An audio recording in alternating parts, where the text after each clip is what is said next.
Morning, everyone. I'm Matthew Harris. I'm principal of Dorseyville Middle School, and DMS is, I guess, in Fox Chapel Area School District, which is just northeast of the city of Pittsburgh. We have about over 1,000 students, so it's a good-sized middle school, grades 6, 7, and 8. And, interesting topic for us, technology, because when we started this whole process, Fox Chapel has always been known as innovators in the region for technology. They were always on the cutting edge. For instance, back in the 90s, they put fiber optics all through the district, spent millions of dollars to do that. And it was really, at that time, not a common thing for districts to do that, for school districts to have that kind of, put in that kind of commitment to infrastructure. And at that time, there was a big hullabaloo about having 3 computers, desktop computers in every room. That was like a big deal back then. Of course, technology continually changes, and being innovators means that you have to really stay on top of things. But DMS, our middle school, found itself in an interesting position the first time we were awarded Schools to Watch in 2010. We certainly had technology. We had computer carts, we had desktops in computer labs, we had some other smatterings of interesting technology out there, but we were really funding those efforts through little accounts in the building and some accounts in the district. So we were very limited in how we could sort of address the huge costs associated with the infrastructure and with hardware that you need, in some cases software too, in order to continue to innovate. We were in a position where the elementary building PTOs and PTAs in our district were very, very active and made sure that the elementary buildings had reached a point where they had basically equipped every room with smartboard technology and, of course, projectors and other pieces of technology where it at least looked like a very rich sort of technology environment in there. In addition to that, we had our high school, which won the Classrooms of the Future grant. So in grades 9 and 10, they infused yet more technology in the high school classes. For those grade levels. So DMS was sort of glaringly left open and looked like we were just sort of getting by in terms of technology. Again, we had a lot of technology in the building, we really did. But compared to those two, at least how they looked, it looked like we were sort of missing out a bit. So we had the opportunity really to collect some funds. There's a whole district effort to basically have the community benefit the middle school with technology, and we had this infusion of technology come into the building. Basically, we equipped most of the most of the classrooms, about 75 or 50 classrooms, I should say, 52, I think it turned out to be, with surround sound and they made sure they had projectors mounted in them, smartboard technology. We actually used Mimeo at the time. And as well as document cameras, another piece of technology. So we had sort of that face of technology that we could show people, and it really, the effort to bring it all in also created this question, okay, how do we promote it differently now? We had always been promoting technology in the building, of course, before that, but how do we promote it differently? How do we raise the awareness level of using technology for instruction and learning, and then continue to grow and innovate even more? Start getting on the cutting edge of that, of technology and what it can do for teaching and learning. With me is Mike Walensky. He's one of my tech ed teachers at the middle school and really integral into part of the effort here. And we're going to talk about that, more or less that essential question. Okay, now that you have it, now what do you do? Because you have old technologies that are still floating in the building, old meaning they had them there previously, carts and whatnot. And then you have all this new technology, and then you have a look to the future, things that you want to do even beyond that. How do you piece it all together? And Mike will hopefully be able to carry this. Hopefully he's right. Click this, Mike. Yeah, sure.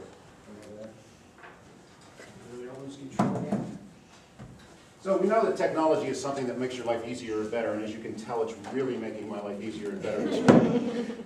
This is how life works for us. The idea is, if it makes your life easier and better, you should use it. And it makes sense that that would happen.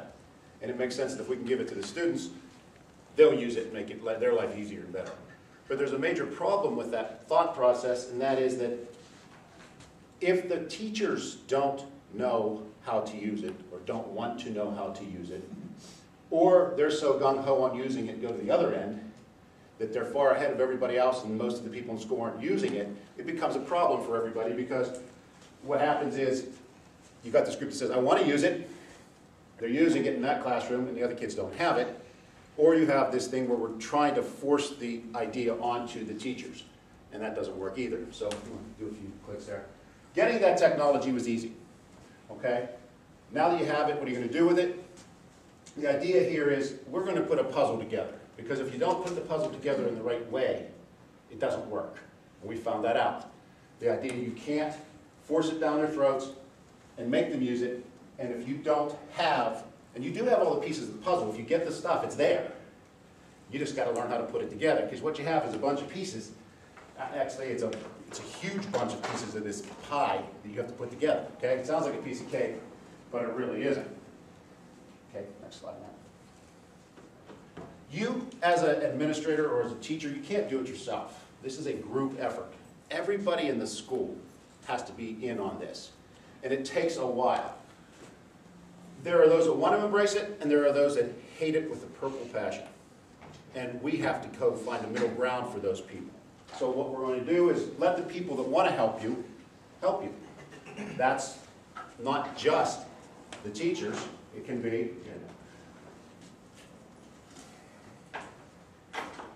the students. We have some students in our school who scare me. They're so much smarter than me with the technology. I learn something from the kids every single day that I didn't know. Because this is happening so fast, and to them this is awesome, great fun. This is their life. For me, I was an industrial arts teacher. Oh man, I have control of it again. Oh, good. Because I'm just clicking. Yeah. How about that? Okay. Sometimes you get some of these pieces and they don't fit into your project of what you're doing. And what you have to do is find stuff that works in your school and have the other people show it off to the people that need to know it. So having it is one thing. Having people that like to use it and show other people is another. We're going to learn from each other. And trust me, you learn more from your mistakes than you do from the things you do right. When you make a big mistake, you let everybody know. And everybody knows. Like this morning, trying to connect it to them. Okay? This is the bottom line of the whole speech. Nobody's going to be able to use this for academic excellence and increase their learning or anything unless the faculty and staff feels comfortable using the material. So what we did was, through Mr. Harris, every teacher in the school received an iPad at the beginning of the year. It was a gift. And it was really a gift because he said, take your time, play with it, see what it can be used for in your classroom, get apps put on it, do this and that, feel comfortable with it. We're going to meet later in the year and decide what we can do with this stuff. Yeah, so just to back up a little bit, DMS had a very active technology committee. So we spent a lot of time, there's a big culture there of sort of shared responsibility in determining what direction we go. So there are different committees, we're site-based managed, and through that site core team we have standing committees that basically help lead the school. They look at visionary things, and they look at questions that involve purpose of the school, purpose of components of the school, and how to do things better. And certainly we had this very active DMS technology committee. They were active before we had that infusion of technology that I spoke about earlier. They were really active in determining how do we use technology that we have to help promote teaching and learning. So we basically knew that we needed to continue that effort because, speaking to what Mike was just talking about, you needed to make sure that teachers were comfortable with the technology before you expected them to be comfortable using it as an instructional tool. So we made a great use of that technology committee. They became sort of the brain trust, more or less, of the whole use of how we'd use the hardware, and thought about what types of professional development needs we would need for the teachers as we moved in. It's a much better way than just as one person or one leadership group, administration for instance, saying, okay, this is what you are going to do. We needed to get those people involved in order to help us out with that. And as Mike said, we also involve students as well. You're good? Still? Okay. The idea of using technology to help increase academic excellence is the students then need to be led a lot on the proper use of the materials so that they can use it to better advance what they're doing instead of just going and playing on the computer. So if they're taught the proper ways to use the tools, they do better. It's very well known that, you know, they can go and search anything, but they're going to go to Wikipedia and they're going to bring up the first thing and they're going to use it. Our job is to help guide them through that. And the only way, again, this always goes back to, the only way the teacher's going to feel comfortable doing this is if they have used it themselves and figured out what it was best, how to best use it in their classroom. So if they know what they're doing, and the only way they'll know what they're doing is to use it, then the kids get a better use from all the material that we have. We also then invited the parents in for a parent night. They came in, and a large group of us put on demonstrations for the parents, because the parents know their kids have all this stuff but have no clue what this stuff can do.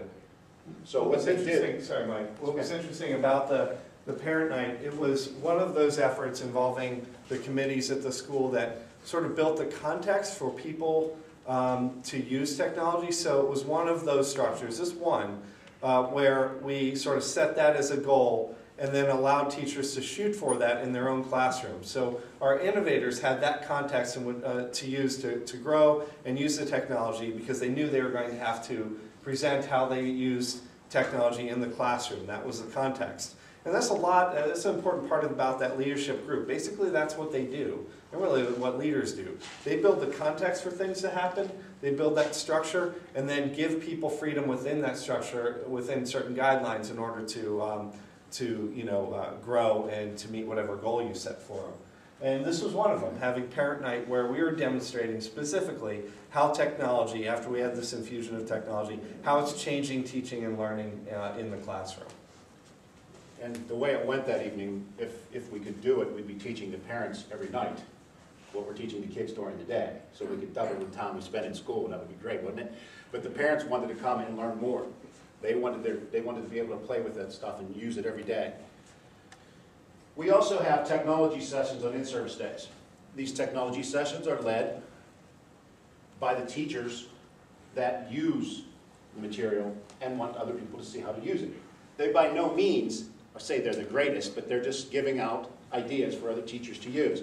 So we have... Go back a little bit, I'll read a couple, unless... There was more in the next page. Okay, sorry. Okay. Okay, so just to give you an idea of some of the things that the teachers were learning in, Socrative was an app that they used to help the students. Basically, it's an app to allow them to interact with some material, using iPod Touches in this case, but also iPads. Poll Everywhere was another one, Quizlet. Some of these you may have heard. Using Evernote and Apple TV, Google Drive, and of course Google Docs, QuickTime, and an IDMS app, the IDMS app, which is something we'll talk about in a bit. Yeah, we're going to show that in a minute. We've messed ourselves up with our own technology here, because we can't show it to you right this second because it's on my iPod. And this is another one, just another day, different people doing that material for the class on an in-service day, so that teachers could learn how to use it and find out what they wanted to use, and they could go to any session they wanted, and it works out very well.